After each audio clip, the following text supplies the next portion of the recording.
Booktown on Sunday is presented by Creative Clunes, a vibrant rural hub that supports making, telling and sharing stories in all art forms. Thanks very much, Jackie. As Jackie said, Life So Full of Promise is my second multi-biography about Australia's lost generation of World War I, following Farewell Dear People, which was published in 2012. Both books contain a collection of interwoven family stories about extraordinary Australians who had become unknown. Each story establishes the outstanding pre-war potential of one of the main characters, describes what happened to him during the conflict, and underlines the profound consequences for his nation as well as for his family in the aftermath. And with the families and friends of the main characters also conspicuous in the narratives, Life So Full of Promise, the more recent book, emulates Farewell Dear People, the previous one, in providing insights into the experiences of Australians in the period before, during and after the war, whether they were combatants or civilians or soldiers' wives or parents. Now, the focus of both these books has been distinctive. All right? The important point here. Australian perceptions of the human cost of the war have tended to focus on the collective impact of all the losses, the numbing numbers, the 60,000 dead and all the maimed. Such a focus is perfectly understandable and is consistent with our democratic and egalitarian traditions. But my Lost Generation multi-biographies, however, adopt a deliberately different approach. They highlight the reality that the losses included individuals of exceptional potential and that it was not only a matter of quantity, but also very much a matter of quality. Okay? Now, Farewell Dear People, the previous book, featured biographies about these especially talented but long-forgotten Australians. Jeff McRae was a budding architect with an endearing personality from Melbourne's best-known creative dynasty. Tom Elliott was an outstanding officer from a working-class background who was regarded by his brigadier as potentially an Australian Kitchener. George Challis was a talented footballer from Tasmania who became a champion for Carlton in the VFL. Ted Larkin played rugby for Australia before becoming an MP and a rising Labor star in Sydney. Clunes Matheson, rural Victoria, was an internationally acclaimed medical researcher whose death at Gallipoli was regarded as an irreparable loss for the science of medicine throughout the world. Robert Beige was a talented engineer who performed superbly as a senior colleague of Mawson's on his famous mission exploring Antarctica.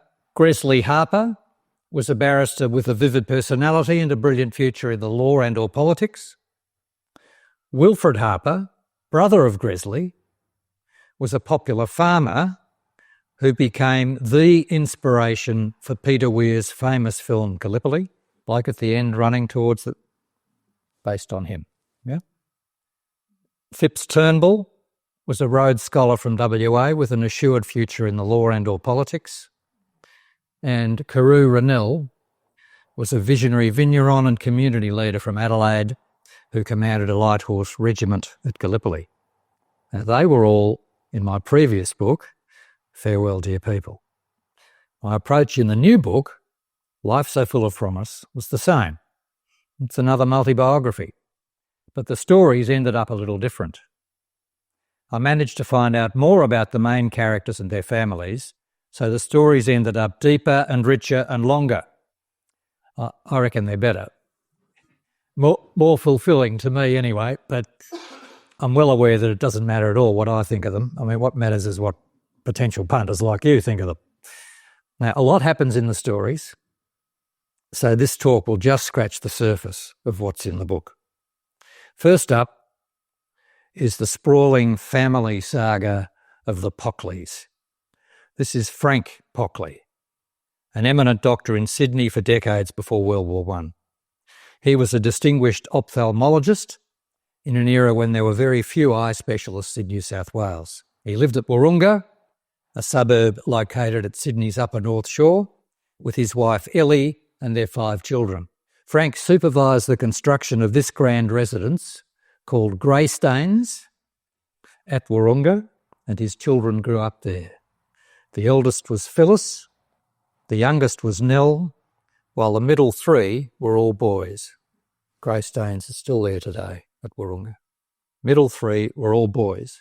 Now, the eldest son on the right is Guy. His brother Jack is on the left. And the middle brother in the photo, the middle child in the family, is Brian Pockley. The brothers attended the Sydney Church of England Grammar School, known as Shaw. Brian excelled in the classroom and at sport. He was the star of the family. He achieved better results in his junior matric exams than any Shaw student had ever recorded, and as an exceptionally swift runner, he excelled at rugby as well as athletics. He won the Shaw Athletics Championship with a record points tally and led the rugby team superbly through an undefeated season that enabled Shaw to win the school's championship for the very first time. Here's that premiership team with Brian Pockley in the middle holding the football, and in the back row, his brother Jack Pockley is on the far right, while third from left and already arrestingly tall is the Pockley's close friend Jack Massey, who was on his way to becoming the most versatile top-level sportsman Australia has ever known. Massey excelled at cricket, football, rowing, athletics, boxing, rifle shooting, and probably a few other things I've managed to find out about yet. Brian Pockley was distinguished not only by his outstanding achievements. His temperament was also revered. He was ethical and diligent, but he was also amiable and considerate, engaging and companionable, helpful and obliging. Brian was unassertive and unpretentious, with unostentatious charm. He was a high achiever without being driven. The headmaster of Shaw declared that Brian was as near to my ideal schoolboy as any boy in my experience. Any boy in my experience. Brian's unusually endearing personality ensured that he was immensely popular also at university.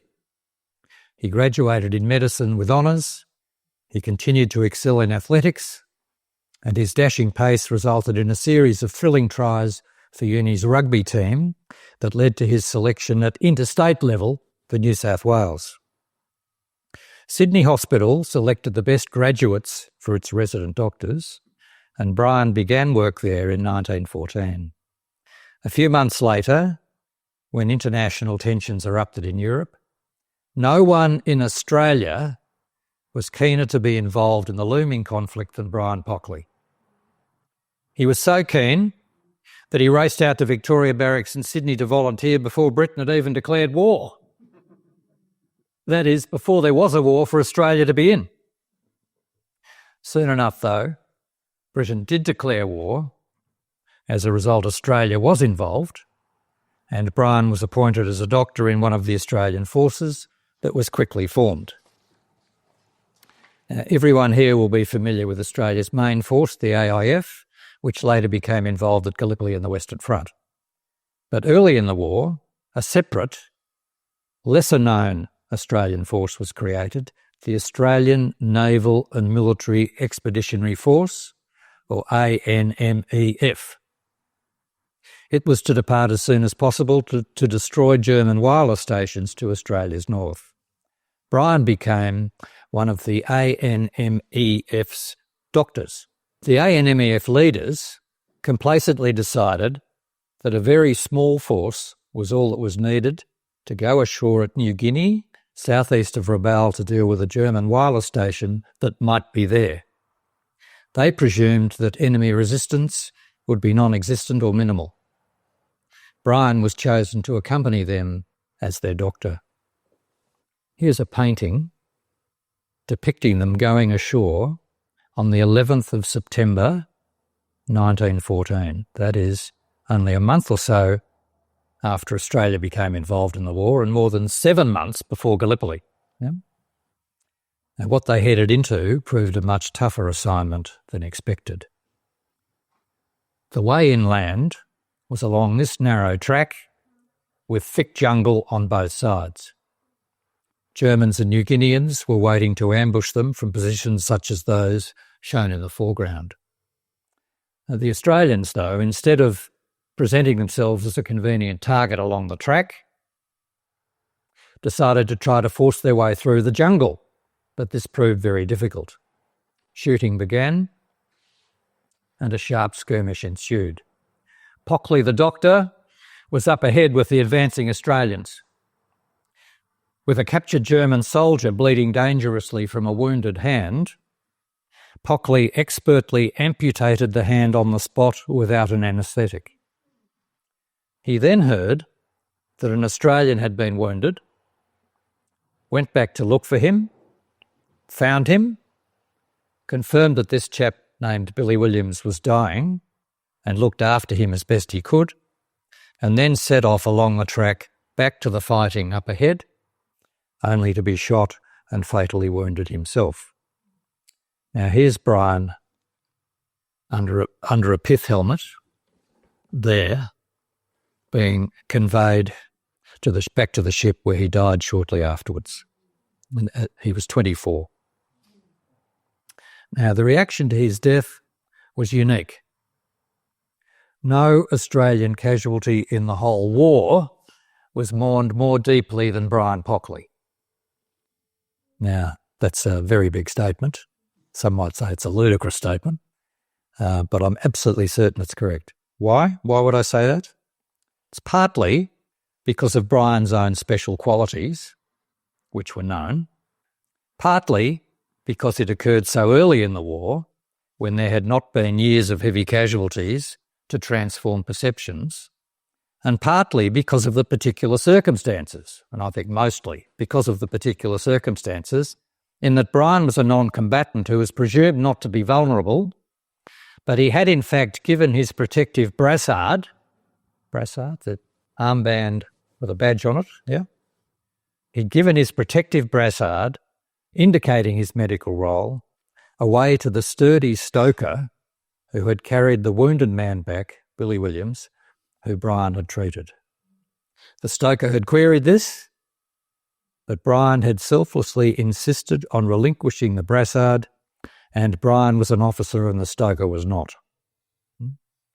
When Brian's relinquishing of the brassard became known in Australia, Brian's father Frank, together with Brian's best friend, who was to become a High Court judge, and numerous other admirers, declared that such a gesture was absolutely characteristic of Brian Pockley. It's precisely what the Brian that they knew would have done, they said.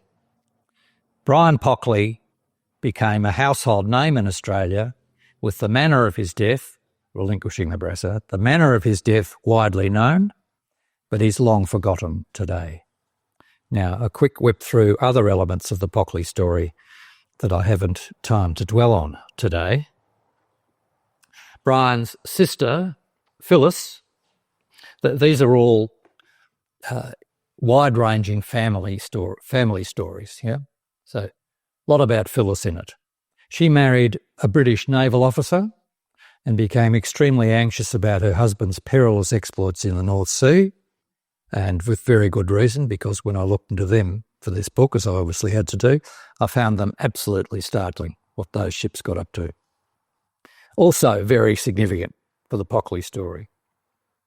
Brian's parents split up shortly before the war, which had profound ramifications for the family. Brian's brother Guy decided that he would never speak to his father Frank again, and he was relentless. Softening a grudge was not in his repertoire. And when, after the war, the Pockley family was disrupted by a bohemian Scandinavian blonde, Guy evidently concluded, quite incorrectly, that Frank had been the father of her children, and he proceeded to arrange for one of them to be removed from the Shore School. In a separate development, Brian's closest confrere during his medical course was sensationally shot dead in Sydney when he seemed on the verge of being selected for the Australian Test cricket team. So a lot does happen in the stories, and they are pretty eventful. This is Brian's younger brother, Jack Pockley. He was an admired officer in the 33rd Australian Battalion, which was among the AIF units that were rushed to the rescue after the British were driven back a long way in March 1918. This was the climax of the greatest war there had ever been, and the Australians were making a significant difference in a nationally distinctive way. In fact, they were influencing the destiny of the world in that critical year, 1918, more than Australians had ever done before or have ever done since in any other year.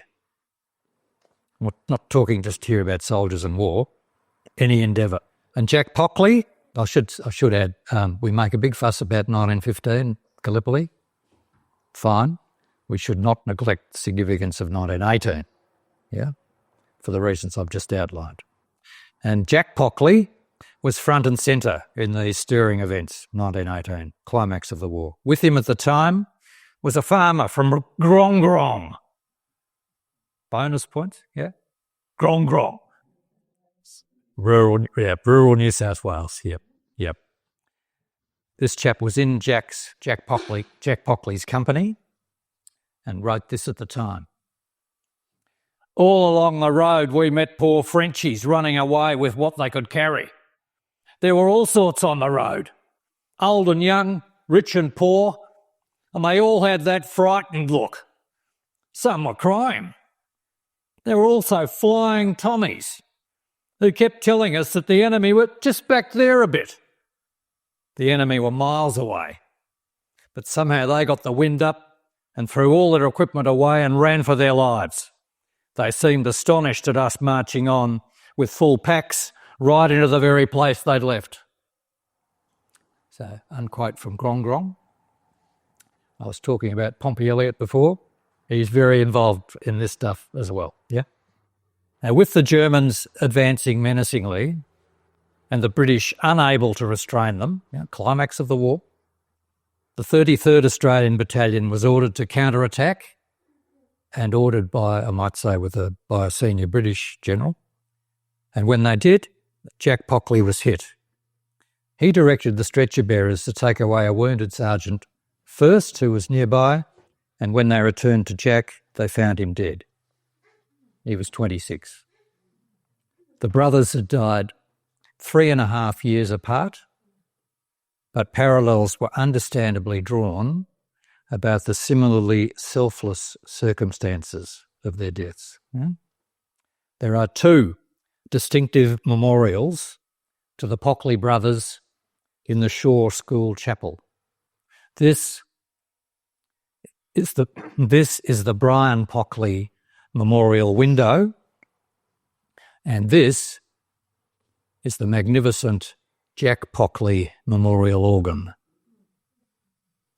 And this is a poignant photo of their father, long after the war, alone in his den, surrounded by photos of his loved ones. Most of them he'd lost in one way or another. 3 sons, 2 killed in the war, the third one, decades on, still won't speak to him. The elder daughter you saw on her wedding day, she died prematurely. He split up with his wife, so he's lost most of his loved ones, one way or another. Okay, I'd now like to talk about Norman Calloway. Norman's background was starkly different from Brian Pockley's. While the Pockleys were affluent, the Calloways were not. While the Pockleys were urban, the Calloways were rural. While Brian Pockley grew up in an imposing North Shore mansion, Norman Calloway lived in a basic weatherboard cottage on the edge of town. While Brian's parents were invited to select dinners attended by patrician governors, this was an inconceivable milieu for the Callaways. While Brian's father was an instinctive political conservative, Norman's father co-founded a branch of the Labor Party. While it was routine for the Pockleys to go to university, provided they were male, this was unthinkable for the Callaways.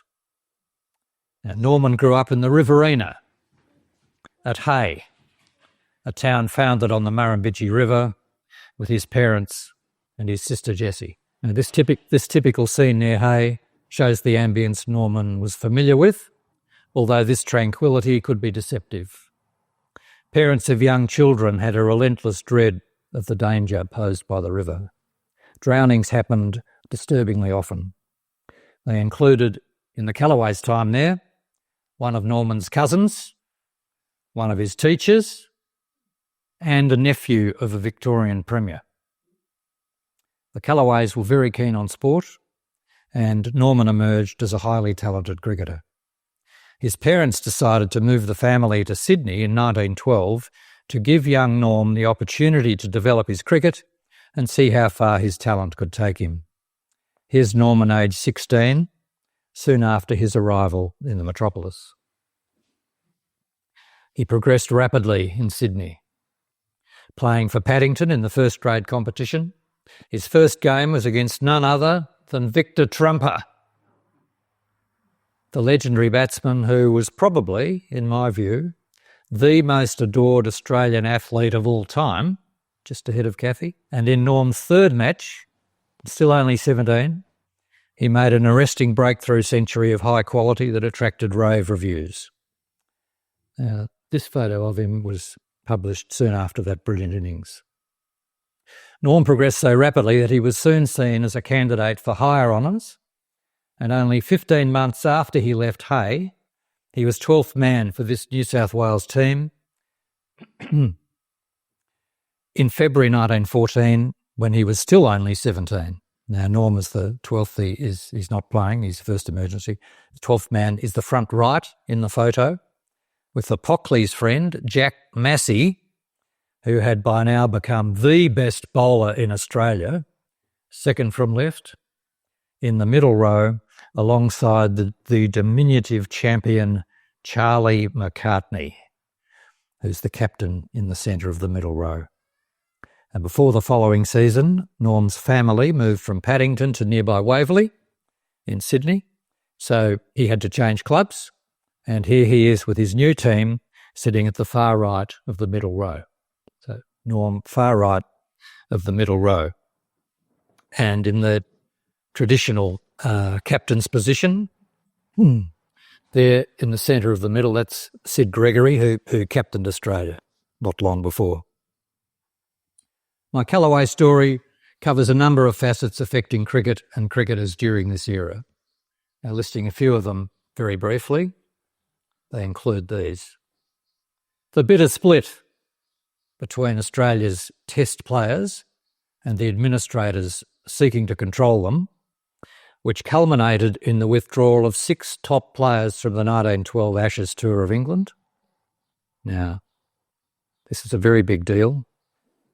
It's the biggest rift, serious ramifications at the height of Australian cricket until Packer in the 70s. Yeah.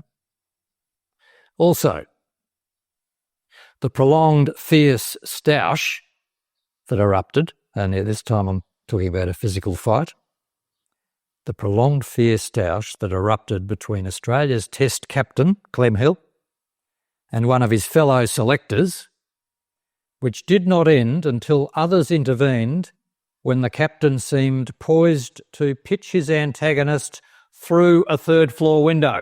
What do you reckon today's media would make of that? Yeah, absolutely. Action replays, yeah. Also, part of the Callaway story is the invention of a new kind of deception for bowlers, which came to be known as the googly or the wrong 'un, yeah, out the back of the hand. Yep. Now, what I've done with Callaway is what I've done with all the main characters in both the Lost Generation multi-biographies, and that is to put myself in their shoes as much as possible. Now, with Norman, I've aimed to illuminate what it's like to be a talented cricketer who is striving to play at the highest level because he sees the national game as the way to make a fulfilling success of his life. What's it like to have to handle the inevitable ups and downs? What's it like to face the fastest bowling without the protective equipment we take for granted these days? What's it feel like to be in form and on top of the bowling? What's it feel like to be in form and on top of the bowling, yet make a dopey error and get yourself out? Doing this talk not so long ago, asked those questions. In response to the last one, someone there instinctively said, "Bloody awful," as if that had happened to him quite a few times. In February 1915, when Norman was 18, he was selected to make his debut at first-class level for New South Wales against Queensland. His captain was Charlie McCartney, the remarkable virtuoso whose admirers were claiming he was not only the finest batsman in Australia at this time, but perhaps even the best in the world. Queensland batted first, all out 137. In reply, New South Wales, big trouble themselves, 3 for 17 when Norman came in. He was initially careful, appropriately in his team's situation, but later unfurled a series of glorious strokes as he raced to a brilliant century. Callaway and McCartney had a record partnership of 256. That record lasted for many decades. And Norm turned his superb debut 100 into a double century before he was eventually dismissed for 207. Just repeat the essence of this exceptional feat, one sentence. He came in, first-class debut, 18 years old, at 3 for 17, and he proceeded to make a wonderful 207. This glorious innings was rapturously acclaimed. It was not only the score itself, which was hailed as the world record score on first-class debut, which it was, but also the way he made it. Not via crude slogging aided by plentiful luck, but by a succession of authentic, stylish cricket strokes of the highest quality. And the comparison with McCartney, the commanding dasher who was known as the Governor-General, was extraordinary. Now here's McCartney in a later match enrapturing the SCG during a test against England. McCartney was renowned for his aggressive exploits of dazzling stroke play. He was known as the Governor-General because he had this air of confidence and strut about him. Always wanted to dominate. Yeah, he was someone who routinely scored more quickly than his batting partners. Not with Callaway, though, this special day. When Norman had progressed into his 40s and felt he had his eye in, the 18-year-old novice said to McCartney that he felt capable of accelerating. So this is one of those, standard mid-pitch conferences that you see on the telly batsmen have between overs. Yeah. And 18-year-old novice, I reckon I could accelerate here. The Governor-General in reply, it says, I like this bit. So in reply, the Governor-General says, "You go right ahead, son. I'll keep my end up." Callaway's acceleration was so rapid that he raced from 48 to 85 in 6 overs, while McCartney scored just 3 singles. Norm's first 50 took 67 minutes, which was good going in the circumstances with his team in trouble, but his second 50, 27 minutes. He proceeded well beyond his century in the time that McCartney took to reach 50. There were extenuating circumstances, with McCartney feeling a bit seedy, but Callaway's brilliance was a revelation. A new star had emerged who was widely seen as a future Test champion. As one newspaper observed at the time, Callaway's masterful and brilliant batting against Queensland caused more talk and excited more outside interest than anything that has happened in cricket for some time. Now, some admirers were so thrilled by Norm's special feat that they arranged for it to be commemorated with this unique trophy. The inscription says, "Presented to Mr. Norman Callaway by a few admirers in recognition of his world's record score of 207 by a Colt on his first appearance in first-class cricket. However, everything changed for Norm when casualties at Gallipoli began to rise. His wonderful innings had occurred in February 1915, 2 months before the Anzac landings. The ensuing casualties prompted the New South Wales Cricket Association to abruptly cancel first-class cricket. Its Victorian equivalent wanted matches to continue, but the New South Wales administrators were adamant. They insisted that cricketers should be in khaki and maintained this attitude explicitly. Players like Norm were under constant pressure. It was reiterated in a variety of implicit and explicit ways that volunteering was the right and manly thing to do. The Callaways had moved to Sydney to see how far Norm's cricket talent could take him, and it had all proceeded wonderfully, even better than they could have hoped. But the war, and the attitude to it adopted by the New South Wales administrators, had transformed everything. Norm had been deprived of his cherished cricket goal, and he was under relentless pressure. He decided to enlist in 1916. And in the course of research, I came across this photo that I really rather liked and asked the publisher to put it on the front cover. Fortunately for me, they said yes. And that's Norm, obviously. And Norm's parents evidently didn't want him to enlist because he lied about his age. He said he was 21, whereas in fact he'd just turned 20. Norm's parents and sister Jessie all lived to at least their late 80s, and none of them gave the impression to others that Norm had enlisted from ardent patriotism or king and country sentiment. Indeed, if he had been imbued with such views, he would presumably have enlisted earlier. Callaway had a very grim ordeal in the 19th AIF Battalion. He arrived at the Western Front in time for the 1916-17 winter, which was the most severe in France for decades, and he endured the worst of the Western Front for several months. His unit was then involved in the Second Battle of Bullecourt, where the performance of the higher leadership, both British and Australian, was poor, and the 19th Battalion suffered the consequences. Private Norman Callaway, like so many others, was killed. This tranquil scene is the Bullecourt battlefield a century on, and what you see there is not Bullecourt, it's the village of Riancourt. I took this photo because I worked out that Norm probably died in the immediate vicinity in the foreground there. And his battalion in the attack was on the far right. That's why that photo was taken. So it's Bullecourt. The village itself is way over in the left as you look at that. The sense of loss was profound. Norm's parents and sister never recovered. But in his case, because of his cricket potential, the sense of loss extended far beyond his family. Cricket pundits and fans were devastated. Analysts repeatedly lamented that Australia had lost a budding champion. This is Norman's sister, Jessie, a relative of the Callaways, a chap named Tony, who I met in the course of my research. Tony told me that when he was a teenager in the 1960s, he spoke to Jessie about her brother Norm. The way she talked about Norm made a big impression on Tony.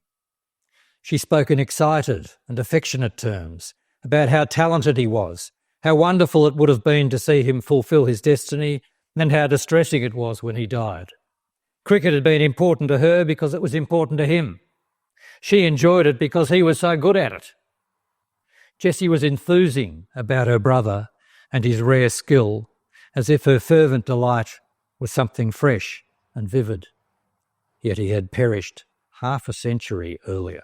Norman has a unique place in international cricket heritage. No one else has scored a double century in his only first-class innings, and no one else has come close to his career average of 207. However, he's practically unknown today and should be better remembered. Okay, 3 family stories. You've now heard 2. The last one, the third one, I should say, is about the Mackays of Bendigo. This is Angus Mackay. He was a minister in Victorian governments in the 1870s. So there's many relatives I go into in this extended family story. He's the sort of patriarch as the grandfather of the main character. That is Angus Mackay, MP, Minister for Mines and Education in Victoria. His son, standing second from right there, is George Mackay. George became the editor of the Bendigo Advertiser and made it the most, no offence to Clunes, the most outstanding regional newspaper in Victoria, the Bendigo Addy. And he was a marvellous Bendigo citizen in all sorts of ways. He wrote books while he was editing the paper, which, in my view, established him as Bendigo's finest historian. And he was a wonderful community figure in all sorts of other ways. George's son, Doc Mackay, Murdoch Mackay, known widely as Doc, is there, precociously brilliant student. So, recap, Angus Mackay, MP, is the grandfather. George, Bendigo Advertiser editor, is the father. And here's the son, George's son, Doc Mackay, the precociously brilliant student. Doc began his law course at Melbourne Uni when he had just turned 16 and completed it just having turned 20 by coming top in final year, attaining a first-class honours degree, winning the prestigious Supreme Court Judges Prize, and becoming eligible for the Master of Laws degree, all, as I said, having just turned 20.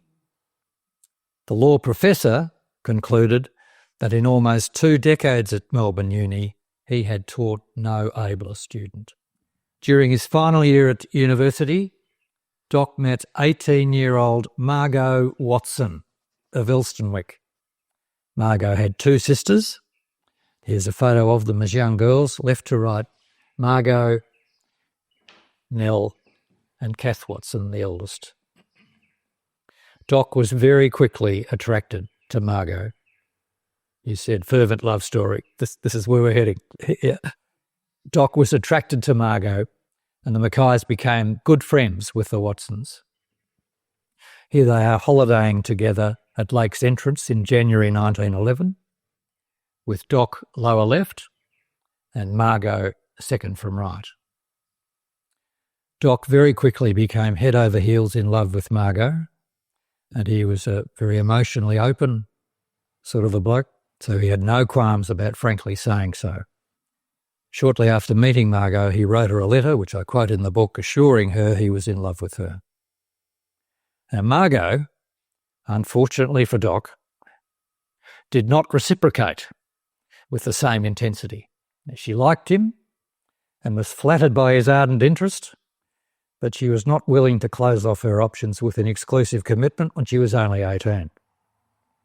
Doc had to remain patient and resort to playing a long game to win her over, but he found the requisite patience increasingly difficult. Here's Doc between Margot above and Nell Watson below, and you might be able to see Nell holding Doc's pipe. Kath Watson, the other sister, took this photo only a week after 20-year-old Doc accomplished a notable sporting feat when he top-scored with a fine innings for Bendigo in its match against the touring English Test side. This is 1911 Test Series, England and Australia. We had a good side, they had a better one. Thrashed us. Doc Mackay top-scored for Bendigo against this well-credentialed English side. Well battered Doc. Now, having completed his articles, Doc began as a barrister and did not take long to distinguish himself. After only 2 years at the bar, he was briefed to appear in one of the most notable cases in Australian legal history, which became known as the Wheat case. Anyone heard the wheat case? Barristers here? No. Yep.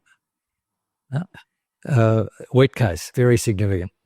Doc's interest in politics was confirmed when he involved himself in the 1913 referenda campaign, addressing meetings and writing articles. He also served in the militia for several years.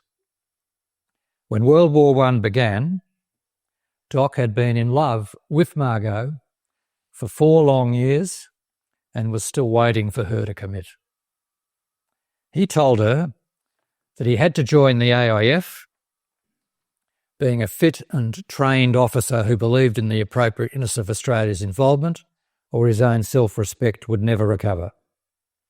He insisted that this in no way signified any lessening of the intensity of his feelings for her, and she accepted this. But she felt perplexed and perturbed. I'd now like to read a little extract from the book about Margot's dilemma, early 1915. Margot, now 22, found all this profoundly troubling. She was very fond of Doc and had long regarded him as a prospective husband. A rupture was the last thing she wanted. But choosing a husband was such a personally momentous decision, and this dreadful war was making it all the harder. Uncertainty abounded. Some influential and purportedly knowledgeable opinion shapers had predicted early on that the war would not last long, but that view seemed less heard now. Moreover, the AIF had ended up not in England or Europe, but in Egypt, a destination widely unforeseen when the first contingent departed. What lay ahead was similarly unclear. Doubt shrouded the future, her future. What would happen if, as seemed increasingly likely, Doc was drawn into the conflict? What if they married before he left and he came back transformed and broken? Was she prepared to spend the rest of her life nursing a shattered shell of a husband? What if he did not return at all and she became pregnant before he left? Yet was it fair for women to focus on such risks when their men were prepared to face horrendous perils and would be doing so to some extent on their behalf? What did women owe to men in such circumstances? Such questions were confronting, if not impossible to answer, but the war had made them unavoidable. Unquote from page 413. It's a little window into what I said before, something about trying to put myself in their shoes wherever possible. All the main characters. That's a little example of it. In the end, the prospect of Doc's imminent departure seemed to galvanise things for Margot, and she agreed to their engagement.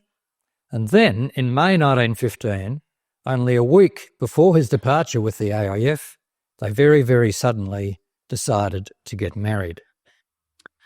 This is a pouch that Margot created with her initials on it for Doc to keep her letters in.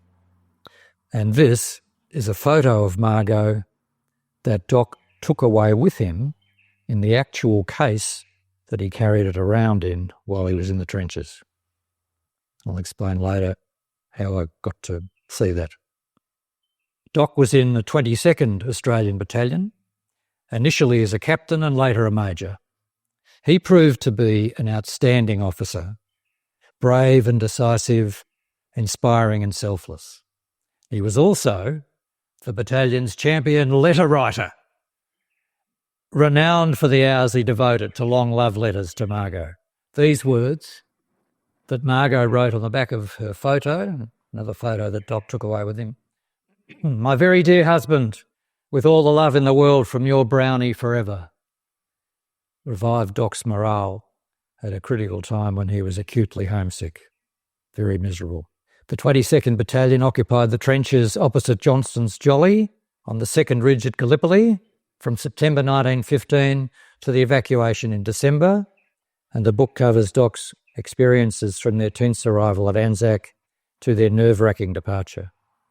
They returned to Egypt and were then transported to the main arena, the Western Front, where the 22nd was used in various roles and frontline circumstances that the book describes. At this parade in France, when Doc acted as deputy leader of his battalion, the men were addressed by Prime Minister Billy Hughes, who's on the platform on the left, with behind him his predecessor as PM Andrew Fisher, who's wearing the white coat, and between the two PMs is General Birdwood. Now, in July 1916, the 22nd Battalion, like other AIF units, was transferred to the Somme sector, SOMME, where Doc and his men took part in two big battles near what used to be Pozieres. The first was a disastrous failure overall, though it was successful on the left where Doc was. But when they tackled the whole operation again, it proved this time a success, thanks primarily to Doc Mackay's outstanding leadership. No less an authority than the official historian, Charles Bean, Australia's marvellous historian, pioneering, thorough, very accomplished. He declared that Mackay's brilliant leadership at a critical stage enabled the Australians to attain, with this victory, their most momentous success of the whole Somme campaign, which covers lots of battles. Yeah? This is remarkable praise. But when I researched the battle properly myself, as of course I had to do for this project, I found what Bean wrote was absolutely spot on, thoroughly deserved. However, while Doc was displaying this superb leadership, he was killed in the process. Weeks later, Margot received this remarkable farewell love letter, which Doc had arranged for an AIF friend to send her if he died. There are few more conspicuous examples of Australia's lost generation than Doc Mackay. Some of those who knew him best felt he could well have become Prime Minister, and as far as I'm concerned, he certainly had all the attributes. Now, as with the other stories, the book covers other interesting characters and episodes that I can't dwell on in today's talk. There's a lot there about Doc's mother, Mary Mackay, who was a prominent Bendigo identity, renowned for her charitable activities, her political activism at a time when this is most unusual for women, and also her dynamic leadership of the Red Cross at Bendigo during the war. Also a lot about Doc's younger brother, Eric, who was with him at Pozieres, survived the war, became a doctor, and then the first Australian to win the Ireland Tennis Championship. And I unexpectedly discovered while researching the Mackays that one of them, a keen cricketer, was selected in an Australian test team to tour England, but did not go, and for a surprising reason. And as you'd expect me to say, ladies and gentlemen, it's all in the book. Yep. And last image, there's also a lot in the book about Margot's sister, Nell Watson, and her fiancé, Mac Gibbs. That's Mac. He's a medical student and VFL footballer who was killed in France shortly before Doc Mackay. Now, I'd like to finish with a little story about the research for Life So Full of Promise. Retrieving these forgotten lives that are unknown today involves immense research, as I'm sure you'd appreciate. With Doc Mackay, I was naturally curious to try and find out what happened to Margot after Doc's death. Might she have had a longer life than Doc, perhaps much longer? Maybe I could find out more about Doc from people who knew her. What I found out was that Margot became Mrs. S. Hill of London. This was not a very encouraging discovery for a Melbourne-based biographer, and I felt pessimistic about my prospects of finding out more about her. In fact, I distinctly remember at the time thinking, geez, pal, good luck with that, But I had a go. Hours of genealogical research began to pay dividends. It gradually became evident that Margot and her second husband, Solly Hill, Mrs. S. Hill of London, Margot and her second husband, Solly Hill, had a daughter who was known as Judy. Moreover, Judy had married a naval officer from WA who was based in London during World War II, and after the conflict they'd settled back here in Australia. Further ferreting revealed that not only was Judy apparently still alive at an advanced age, but also residing in a Melbourne suburb. I live in a Melbourne suburb. Eureka. Absolutely. Absolutely eureka. Now, this seemed incredible after my pessimism about ever being able to connect with Margot. Even better, when I visited Judy as soon as I could, I found that she had retrieved for me a black tin box containing everything Margot had kept about Doc.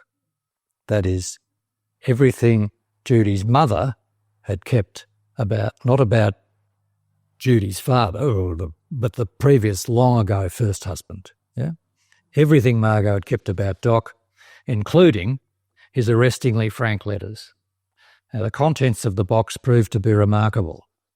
The richest private treasure trove I've ever encountered in more than 4 decades as a biographer, and it's the black tin box that enabled me to write about the ups and downs of the Doc and Margot love story. Moreover, last paragraph here, moreover, discovering that Margot's second husband was Solly Hill, brother of Clem Hill, the test captain, was a personal jaw-dropper for me as well, because I knew that Solly was already in the Norman Calloway story. When Norman made his first grade debut, aged 17, and the match began with Norm and his Paddington teammates taking the field while the legendary Victor Trumper came out to open the batting, Trumper's opening partner, none other than Solly Hill. So this was one of those classic small world connections that you sometimes come across as a researcher. Thank you very much.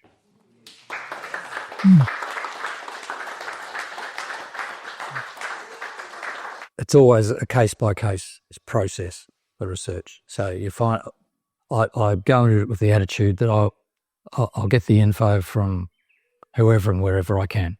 Yeah. Now, did I find with this book, with each of the families, relatives who were helpful? Yes.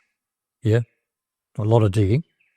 Well, it wasn't easy in the case of the Calloways particularly, but yes, I did find some family connections in each case.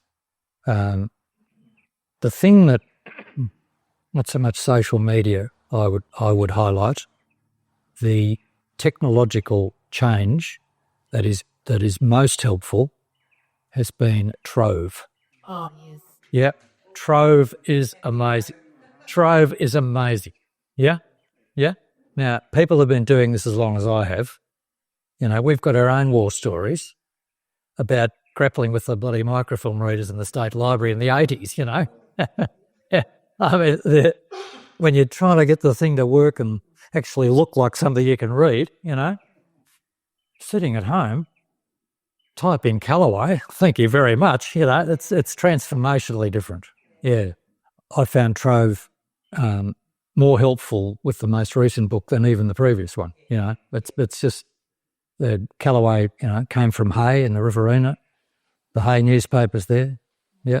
The Bendigo Advertiser, throughout the period I wanted it, is there.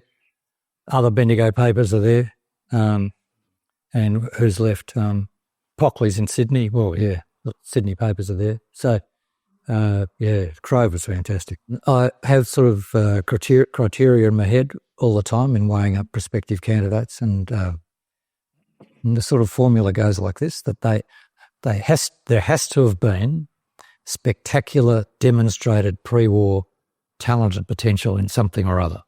Yeah, whether it's possible Prime Minister or future Test champion, something, you know, something or other. Matheson in the first book, the medical researcher from Campbell's Creek, is a classic example. For my purposes and my sort of notional definition, they don't survive the war and come back disabled. They're actually lost. They die. Yeah, they're dead. And the third aspect is that there has to be a way of demonstrating that they're a national level loss. I mean, of course, the families are devastated, goes without saying, but that they're a national level loss. And there's all these cricket fans thinking, God, bloody Callaway would have been, and so it's a national, that perspective has to be able to be shown, And I guess the fourth one is that I have to be able to tell a story, So it's factual storytelling, putting myself in their shoes, getting the info, finding out what their situation is, and then putting myself in it, and then writing the story as vividly as I can. And as I said earlier, pragmatic about where the info comes from, from wherever and whoever and whenever, but just have to be able to get it from somewhere. Mm-hmm. And sources vary, so leaving Trove aside, if I just elaborate on that aspect, sources vary. The only thing I had of Chalice, the Carlton footballer in the first book, and Callaway, the cricketer, in the second, the only thing in their own handwriting at all was their signed enlistment to join the AIF, their signature. That's all. So there were war letters with Norman's to his family that survived the war, but they didn't survive to reach me. I don't know where they are. The Australian War Memorial began a obviously critical, valuable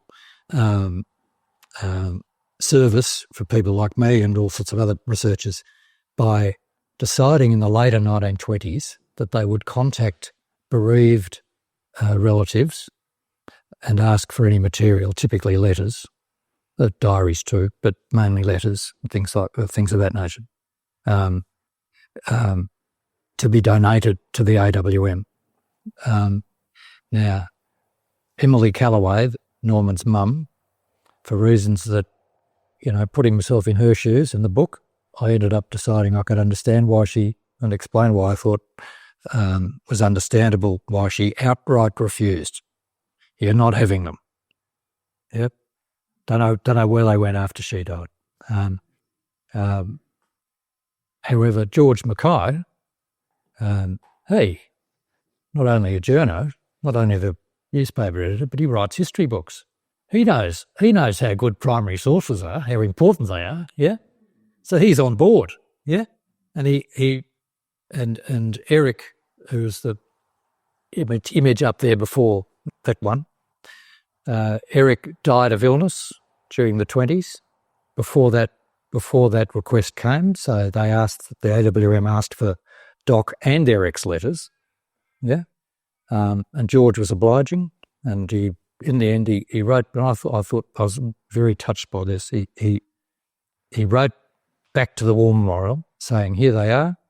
My wife and I have been through them. I've put them in order. I've, numbered them. I've done it, and we love the process, because for us, it was as if they were talking to us again. Now I thought, geez, and for George to say that publicly in a letter to the War Memorial, I thought that was a lovely thing to do. Yeah. George Mackay, I'm an admirer of. Yeah. But Emily Callaway, no, you're not having them. If you don't mind me elaborating, the context there is, my sense from Emily's point of view, she didn't want her son to go away. It's her only son, that only surviving son at that point. Didn't want him to go away in the first place. He goes away. He dies in a fiasco of a battle. Wasteful in the extreme. They don't find his body. She spends quite a bit of time composing a headstone, a wording on a headstone. I mean, how do you write something meaningful that expresses your sentiments for all time? Very hard.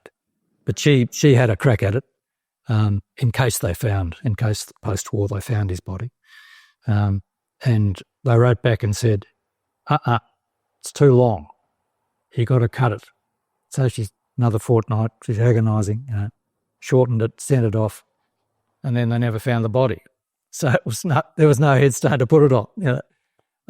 And you're supposed to get the kit back, all the gear back that the soldier put aside before he went into battle. And Norman's never came back. So here's Emily. I'm just imagining Emily. You took him away. I didn't want him to go. He died in a dopey bloody battle. Yeah, we never got any gear back of his possessions that we could use as keepsakes. There's no grave, and you bugger me around with a headstone. Yeah, and now you want his letters? You've got to be kidding. You're not having them. Yeah. Putting myself in their shoes. Yeah, over the years and decades, you sort of get a sense of prospective candidates for a topic like this. Yeah, for a project like this, I mean. And most of the time, if you hone in on someone and you have a real crack, not to say you've provisionally said they're a chance, and then you go in deep. Yeah, most of the time they end up getting a tick. So it's very rare that someone hasn't got a tick. And maybe I wonder whether sometimes whether there's enough info that that'd be the only one. This man, Pompey Elliott, unveiled your war memorial in the centre of town, which I think is one of the better ones. I like the words, not because Pompey put them there, but just they're good words. And he unveiled it. He was a very popular. I think he was Victoria's most popular unveiler of war memorials throughout the state. Why? Well, he was very famous and popular, but also I think because his tendency was not to talk in abstract nouns, although he could if the occasion required it. Honour, duty, sacrifice. Stuff like that, which most of them did. Pompey told stories. Yeah. Oh, that guy. Tell you what he did. Blah blah blah blah blah. And he had a way of doing that, which he might well have done here. Yeah. I knew that bloke. How he died was in such and such a battle, and blah blah. This is what happened and what he did, and blah blah. Now, more broadly. I've done 2 books on Pompey. This is. You heard of Christmas? It's a wonderful thing, Christmas. Yeah. You get to give good things to other people. I'll just leave him. I'll let that thought percolate.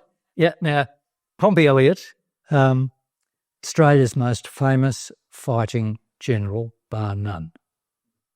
A spectacular figure in Australian history. He's now becoming increasingly accepted that he deserves to be prominent in Australian history. He was lost for a while, but he's now seen as found, retrieved. And this book, people have said, had a big role in the retrieval. That's my first one on him, full-length biography about his whole of life, orthodox biography, lots pre-war, and then he's a household name after the war. And so that covers before, during and after the war, whole of life. This one, different. This is a book about his wartime letters. No one wrote letters like Pompey Elliott. No one. He had a no secrets pact with his wife, which he kept to the letter. They are extraordinary letters, and what I've done with that one is just assemble them. So Pompey's words, this is what he wrote at such and such a time, which letter it is, blah, blah, and then tiny little linkage from me till the next one. So it flows like a narrative through the war. Yeah. He had a strong bond. He commanded the 7th Battalion at Gallipoli and the 15th Brigade at the Western Front. He and a lot of his admirers thought he should have been promoted further. He wasn't, because he upset people, because he was frank, forthright, controversial, tempestuous. In his letters, he was not only, with the strong bond with his men, he was not only frank, forthright, controversial and emotional about what happened to him and the men he was commanding, He was also frank, forthright, controversial and emotional about what he felt about what happened to him and the men he was commanding. No one wrote letters like him. Yeah, all these books, the standard price, make it easy, at $40. This one's in the shops at $50, but they're all $40. You've heard about the previous Lost Generation one at the start of the talk. Farewell, dear people, you know. And I've just explained those. This one left, Will Dyson. This is my first book. He was Australia's most famous, I'll say it again. He was Australia's first official war artist. Yeah, Western Front, 1916. He went out there. In my view, he remains Australia's finest ever official war artist, covering all the wars and decades and artists since. Brilliant artist, both as a war artist, also in other genres, caricaturist, cartoonist, etcher. He's internationally renowned in all these spheres, more renowned overseas, in fact, than Australia, should be better known in Australia, and he's a brilliant writer as well. Prose, poetry, you name it. Very funny man. Married Ruby Lindsay, brother-in-law of Norman, Darryl, Lionel and Percy. Lindsay's are in it a lot. He's wonderful. A lot of his images, of course, are there.